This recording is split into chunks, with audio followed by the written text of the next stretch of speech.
रूस जिस रफ्तार से खौफनाक हमले यूक्रेन पर कर रहा है, उसने तो अब जेलेंस्की और ट्रंप के होश उड़ाकर रख दिए हैं। आपातकाल जैसे हालात के चलते राष्ट्रपति जेलेंस्की ने राष्ट्रपति ट्रंप से 40 मिनट तक बातचीत की है और दावा यह किया जा रहा है कि अमेरिका पूरी तरह से अब यह समझ चुका है कि पुतिन किसी भी कीमत पर जंग नहीं रोकेंगे और यही वजह है कि एक बार फिर से अमेरिका यूक्रेन को घातक मिसाइलें और बम देने को तैयार हो गया है।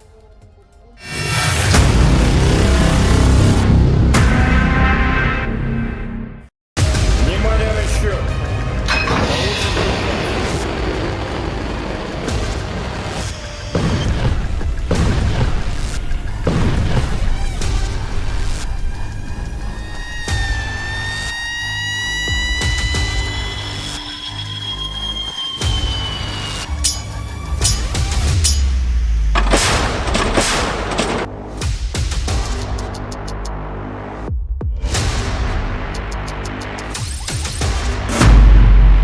7 घंटे में जला डाला यूक्रेन, 40 मिनट में ट्रंप का बड़ा फैसला।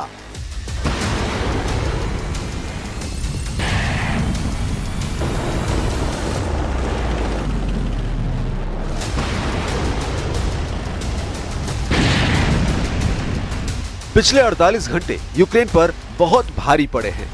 60 मिनट तक ट्रंप और पुतिन के बीच फोन पर हुई नाकाम बातचीत के बाद से रूसी सेना यूक्रेन पर कयामत बनकर टूट पड़ी है। हम आपको दिखाने जा रहे हैं कि कैसे रूस यूक्रेन जंग कम होने की बजाय बहुत तेज और खूनी हो चुकी है। अब जो वॉर जोन से खबरें आ रही हैं, उसके मुताबिक पूर्वी यूक्रेन के कम से कम 13 इलाकों को रूसी सेना ने जलाकर राख कर दिया है। 550 से ज्यादा मिसाइल और ड्रोन से यूक्रेन पर हमले हो चुके हैं। रूस के तूफानी हमलों के दौरान राष्ट्रपति जेलेंस्की और राष्ट्रपति ट्रंप के बीच 40 मिनट तक चली फोन वार्ता के बाद ट्रंप ने बहुत बड़ा फैसला लिया है। खबर है कि रूस के खूनी हमलों को रोकने के लिए अमेरिका ने यूक्रेन को फिर से घातक मिसाइलें, ड्रोन और गाइडेड बम देने का मन बना लिया है। खबर तो यह भी है कि पहली बार चीन ने यूरोपियन यूनियन के नेताओं के सामने ऐलान किया है कि चीन किसी भी कीमत पर रूस को जंग हारने नहीं देगा। चीन के इस खुले चैलेंज ने यूक्रेन के साथ साथ अमेरिका और नेटो के 32 देशों के होश उड़ा दिए हैं। हम आपको सबसे पहले दिखाते हैं कि रूस ने पिछले 18 घंटे में यूक्रेन पर कहां-कहां भीषण हमले किए हैं और यूक्रेन ने रूस के किन इलाकों को टारगेट किया है।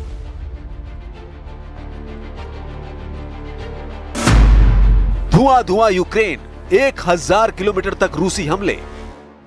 पूरा पूर्वी यूक्रेन रूस के भीषण हमलों की चपेट में आ चुका है। यहां तक कि यूक्रेन की राजधानी कीव पर भी रूस ने बैलिस्टिक, क्रूज और आत्मघाती ड्रोन से हमले किए हैं। ट्रंप से फोन पर पुतिन की 60 मिनट की बातचीत के बाद जिस तरह से रूस ने बेइंतहा हमले यूक्रेन पर किए हैं, उससे साबित हो चुका है कि रूस किसी भी कीमत पर युद्ध विराम के लिए राजी नहीं होगा जब तक कि रूस यूक्रेन में अपने सभी टारगेट पूरे नहीं कर लेता। खबरों के मुताबिक 3 साल से भी अधिक समय पहले से शुरू हुए संघर्ष के बाद रूस ने अब यूक्रेन पर सबसे बड़ा हमला किया है।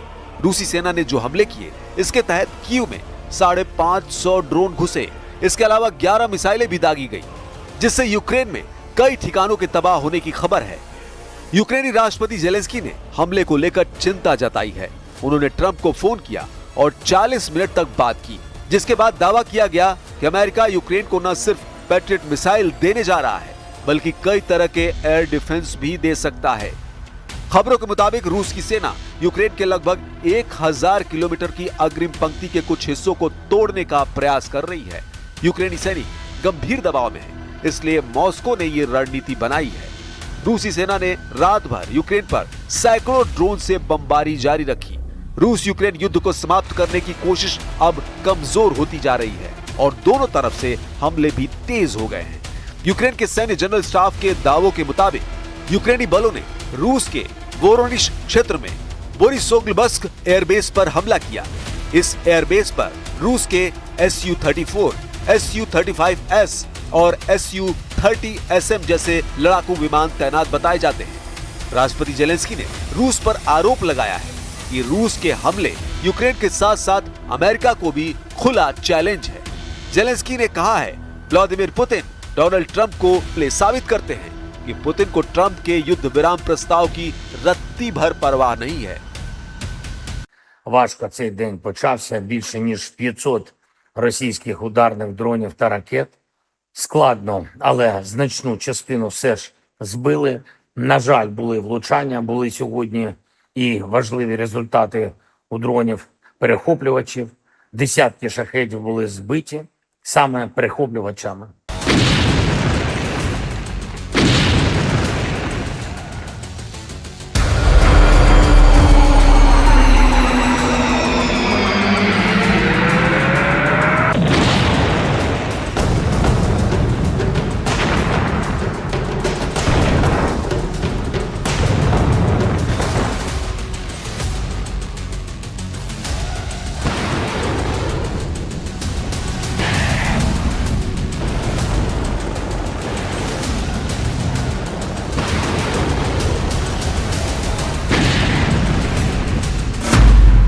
सात घंटे में सबसे बड़ा हमला, यूक्रेन में आई मिसाइल सुनामी। रूस के रक्षा मंत्रालय ने दावा किया है कि सुरक्षा बलों ने कीव में ड्रोन और दूसरे सैन्य उपकरण बनाने वाली फैक्ट्रियों को निशाना बनाया। हमलों के बीच यूक्रेनी वायु रक्षा ने 2 क्रूज मिसाइलों सहित 270 टारगेट यानी रूसी ड्रोन या मिसाइल को नष्ट करने के दावे किए हैं। खबरों के मुताबिक रूस ने 8 जगहों पर 9 मिसाइलों और 63 ड्रोनों से हमले किए। इंटरसेप्ट किए गए ड्रोनों का मलबा कम से कम 33 स्थानों पर गिरा। विदेश मंत्री आंद्रेई सिबिहा ने हमले को बीते 3 साल से अधिक समय में अब तक की सबसे खराब रातों में से एक बताया। उन्होंने इस सप्ताह की शुरुआत में कहा था कि रूसी सेना ने जून में यूक्रेनी कस्बों और शहरों पर 330 से अधिक मिसाइलें दागी हैं। इनमें लगभग 80 बैलिस्टिक मिसाइलें थीं।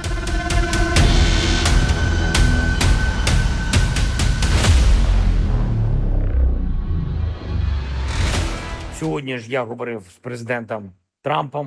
Важлива розмова. Домовились про зустріч наших команд, щоб збільшити силу ППО.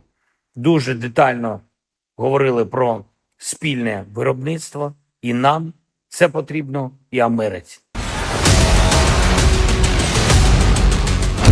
चीन का ऐलान, रूस को हारने नहीं देंगे। रूस यूक्रेन जंग में दुनिया 2 धड़ों में बटी हुई है।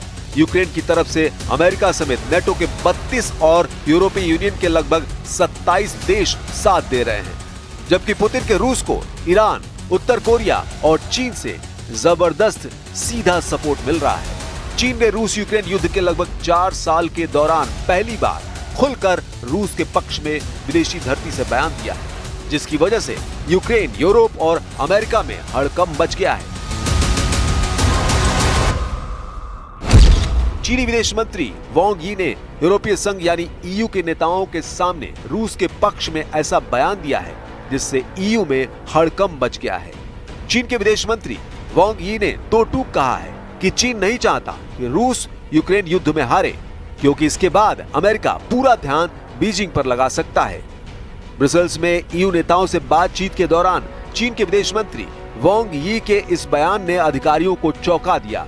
रिपोर्ट के अनुसार चीन को आशंका है कि युद्ध लंबा चला तो उसका रणनीतिक फायदा उसे मिल सकता है। चीन के विदेश मंत्री वांग यी ने यूरोपीय संघ के नेताओं से कहा कि बीजिंग नहीं चाहता कि रूस अपनी युद्ध लड़ाई में यूक्रेन से हार जाए, क्योंकि उसके बाद अमेरिका पूरी तरह से अपना फोकस चीन पर कर देगा। चीन के विदेश मंत्री वांग यी का यह बयान ब्रसेल्स के अधिकारियों के लिए आश्चर्यचकित करने वाला था। एक मीडिया रिपोर्ट में यह जानकारी दी गई है। हांगकांग की media south China morning post ने अपनी रिपोर्ट में कहा, वांग का यह बयान ईयू की फॉरेन पॉलिसी की चीफ काया कैलस से मीटिंग के दौरान आया है। वांग इस समय यूरोपीय संघ के दौरे पर हैं। हालांकि चीनी विदेश मंत्री ने इस आरोप को खारिज कर दिया कि चीन रूस को युद्ध में हथियार और सीधा समर्थन दे रहा है। हम आपको बता दें, हेग में नेटो सम्मेलन के दौरान भी जेलेंस्की ने ट्रंप से 50 मिनट की मुलाकात के दौरान साफ कहा था कि अगर अभी भी नेटो और अमेरिका सीधे जंग में नहीं उतरे तो फिर रूस पूरे यूक्रेन पर कब्जा कर सकता है। नेटो देश जर्मनी, ब्रिटेन और फ्रांस ने खास तौर से राष्ट्रपति ट्रंप पर दबाव बनाना शुरू कर दिया है कि अगर रूस के खिलाफ मोर्चा नहीं खोला गया तो फिर रूस का अगला निशाना नेटो देश और यूरोप होगा। जर्मनी के चांसलर फ्रेडरिक मर्ज ने खास तौर से चेतावनी दी है कि रूस सिर्फ यूक्रेन तक रुकने वाला नहीं है। यूक्रेनी मीडिया के मुताबिक राष्ट्रपति पुतिन यूक्रेन के डोनेस्क, खेरसोन, जापोरिजिया और लुहांस्क प्रांत पर पूरा कब्जा चाहते हैं। लेकिन जिस तरह के हमले रूस इस वक्त पूर्वी यूक्रेन पर कर रहा है उससे साफ है कि पुतिन यूक्रेन के 4 प्रांत नहीं बल्कि पूरे पूर्वी यूक्रेन पर कब्जा करने जा रहे हैं।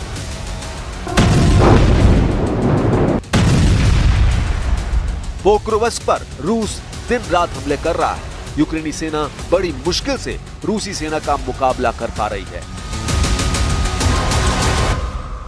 यूक्रेन के सेना प्रमुख ओलेक्सांद्र सिरस्की के मुताबिक रूस ने पूर्वी यूक्रेन के डोनेस्क प्रांत में मौजूद पोक्रोवस्क शहर पर कब्जे के लिए 1 लाख से ज्यादा सैनिक तैनात किए हैं। सिरस्की के मुताबिक रूस और यूक्रेन युद्ध के बीच पोक्रोवस्क शहर सबसे तनावपूर्ण फ्रंट बन गया है। रूस पिछले साल से पोक्रोवस्क पर कब्जा करने की कोशिश कर रहा है। हालांकि पिछले साल यूक्रेनी आर्मी ने इस इलाके में रूसी ऑपरेशन को नाकाम कर दिया था। सिरस्की के मुताबिक पिछले साल यूक्रेन ने कुर्स्क इलाके में हमला करके रूस के लगभग 63,000 सैनिकों को वहां उलझा दिया।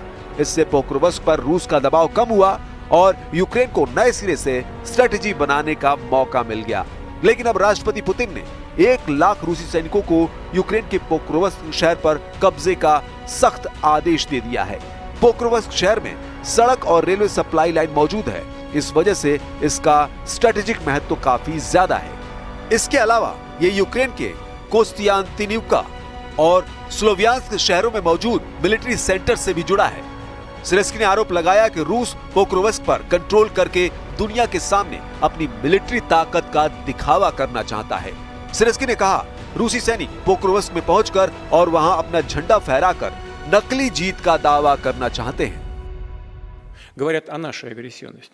На себя посмотрите. Значит, у нас есть хорошая поговорка, да? Значит, соринку замечают в чужом глазу, а в своем бревна видеть не хотят. И что происходит? Вот на фоне этой риторики об якобы мнимой агрессивности России начинают говорить о необходимости вооружаться. Ну, пускай вооружаются. अमेरिका के institute for the study of war यानी ISW के मुताबिक यूक्रेनी आर्मी ने ड्रोन अटैक के जरिए रूसी हमलों को नाकाम कर दिया है। रूस अब पोक्रोवस्क शहर पर सीधा हमला करने के बजाय दक्षिण और उत्तर पूर्व से इसे घेरने की कोशिश कर रहा है। रूसी सैनिक छोटे छोटे दस्तों में मोटरसाइकिलों, ऑल टेरेन गाड़ियों और बग्गियों से हमले कर रहे हैं। यूक्रेनी राजधानी कीव में विस्फोटों की आवाज सुनी गई है। खबर यह भी है कि रूसी सेना ने डोनेस्क में चेरवोना जिरका की बस्ती पर कंट्रोल कर लिया है। इसके अलावा रूसी सेना ने वोवचा और मोकरी याली नदियों के बीच के क्षेत्र पर भी कब्जा कर लिया है। अब ऐसे हालात में अगर रूस हमले तेज कर रहा है तो उसका सीधा मतलब ये निकाला जा सकता है कि पुतिन अब पूरे यूक्रेन पर कब्जे की फिराक में है।